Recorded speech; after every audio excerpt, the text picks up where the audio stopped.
નમસ્કાર, આપ જોઈ રહ્યા છો સીએનસી ગુજરાત। મહેસાણામાં ક્લિનિકલ એસ્ટાબ્લિશ એક્ટના રજિસ્ટ્રેશનમાં મેડિકલ સંસ્થાઓને જોઈએ એવો રસ નથી। હાઈકોર્ટે ચુકાદો આપ્યો છે કે ફરજિયાતપણે જે પણ મેડિકલ સંસ્થા હોય તેમને ફરજિયાતપણે એસ્ટાબ્લિશ રજિસ્ટ્રેશન કરાવવું જોઈએ અને એની તારીખ પણ 22 માર્ચ 2025 સુધીમાં ફરજિયાતપણે આમાં રજિસ્ટ્રેશન કરાવી દેવું તેવો ચુકાદો આપ્યો છે। કેમ કે જે નાના નાના ગામડાઓ અને અમુક સિટીના હાળવઈ અને ગામમાં કમ્પાઉન્ડર પ્રેક્ટિસ બાદ ડોક્ટરના ક્લિનિક ચલાવતા હોય છે તે સદંતર બંધ કરવા માટે આ પ્રક્રિયા શરૂ કરવામાં આવી છે અને સરકારશ્રી દ્વારા આ જલ્દીથી અમલમાં પણ મૂકવામાં આવ્યું છે। હવે લોકોને ડિગ્રી વગરના ડોક્ટરથી બચાવવા માટે સરકારે અને હાઈકોર્ટે આ ચુકાદો આપ્યો છે અને સરકારી સંસ્થાઓ જેટલી પણ છે તેમને આ એક્ટ અંતર્ગત પોતાનું રજિસ્ટ્રેશન કરાવવું ફરજિયાત કરી દીધું છે, જેથી કરીને જે પણ ડિગ્રી વગરના ડોક્ટર જે પોતાના ક્લિનિક ચલાવતા હોય તે સદંતર બંધ થઈને લોકોને સાચી અને સચોટ દવા અને સારવાર મળી રહે તે માટેની પ્રક્રિયા શરૂ કરવામાં આવી છે। હવે આ જે ક્લિનિકલ એસ્ટાબ્લિશમેન્ટ એક્ટ છે એ સરકારશ્રી દ્વારા 2021માં એની અમલવારી કરવા માટે કહેવામાં આવ્યું હતું અને હવે હાઈકોર્ટે એના પર ચુકાદો આપ્યો છે કે એની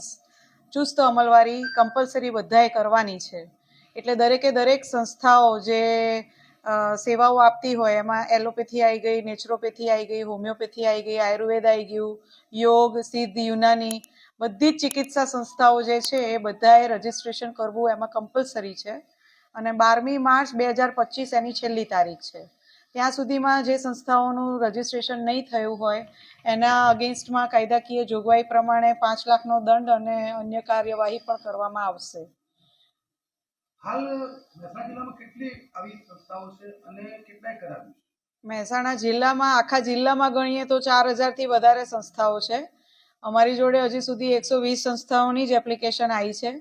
એમાંથી 41 જણને તો અમે સર્ટિફિકેટ ઇસ્યુ પણ કરી દીધા છે અને બધાની જાણ સારું મારે એક મેસેજ પણ આપવો છે કે જે સંસ્થાઓને અમે પ્રોવિઝનલ સર્ટિફિકેટ ઇસ્યુ કર્યા હશે એ સંસ્થાઓમાં પણ ડિસ્ટ્રિક્ટ રજિસ્ટ્રિંગ ઓથોરિટીની જે ટીમ બનાવી હશે એ ટીમ દ્વારા પ્રોવિઝનલ સર્ટિફિકેટ મેળવ્યા બાદ પણ આકસ્મિક ગમે ત્યારે ચકાસણી થશે અને એ પ્રમાણે જો એ અનુરૂપ એને આવશે, વિસંગતતા કોઈ નહીં જણાય તો જ એને એપ્રુવલ મળશે। જો એમાં કોઈ વિસંગતતા જણાશે તો પણ એના ઉપર કાર્યવાહી કરવામાં આવશે। આ એક્ટનું મહત્વ શું છે અને તેમાં ખાસ કઈ જોગવાઈઓ કરવામાં આવી છે? અત્યારે તો એક્ટના મહત્વમાં તો એ જ છે કે દરેક હાઈકોર્ટે કીધું છે એ પ્રમાણે દરેક સંસ્થાઓએ રજિસ્ટ્રેશન કમ્પલસરી છે।